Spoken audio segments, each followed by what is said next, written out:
Everyone, আসসালামু আলাইকুম। আশা করছি আপনারা সকলেই ভালো আছেন, সুস্থ আছেন।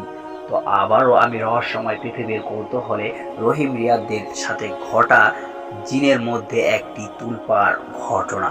আপনারা অবশ্য রিয়াদ রহিমদের সাথে ঘটা পর্ব 1 এবং পর্ব 2 দুটো ঘটনাটি শুনেছেন। তো আজকে আমি আপনাদের মাঝে তাদের সাথে জিনের মধ্যে ঘটে যাওয়া ঘটনার পার্ট 3 এক্সপ্লেইন করতে চলেছি। তো আর দেরি কিসের, চলুন ঘটনাটি শুনে আসি।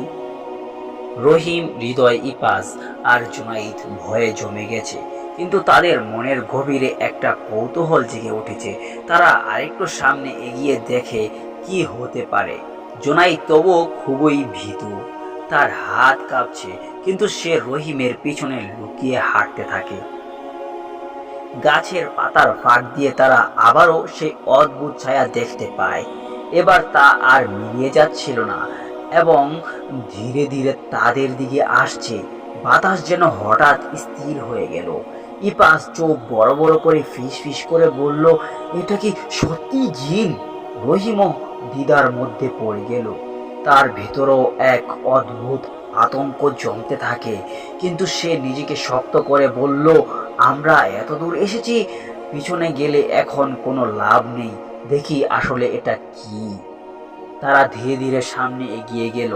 হঠাৎ করেই সেই ছায়ার মধ্যে থেকে একটা গম্ভীর কণ্ঠ ভেসে এলো, তোমরা কেন এখানে এসেছো?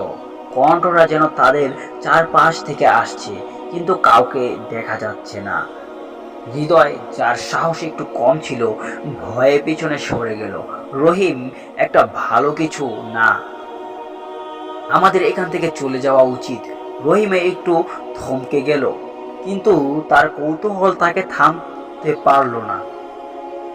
সে সাহস করে জিজ্ঞেস করলো, তুমি কে? কেন আমাদের পথ আটকে দাঁড়িয়েছ? এক মুহূর্তের জন্য চারপাশ নিস্তব্ধ হয়ে গেল। এরপর সেই কণ্ঠ আবার শোনা গেল, এবার একটু বেশি স্পষ্ট, আমি এই জায়গার রক্ষক। এখানে যারা আসে তারা কখনোই ফিরে যায় না, তোমরাও যেতে পারবে না। এ কথা শোনার সাথে সাথেই ইপাজ আর জুনাইদ পিছনে সরে যেতে লাগলো। ইপাজ চিৎকার করে বলল, না, আমরা ফিরে যাবই, আমাদের ছেড়ে দাও। হঠাৎ করেই চারপাশের বাতাস তীব্র হয়ে উঠল, গাছের পাতাগুলো সরে গোল হয়ে উঠল, যেন কেউ তাদের ধাওয়া করছে।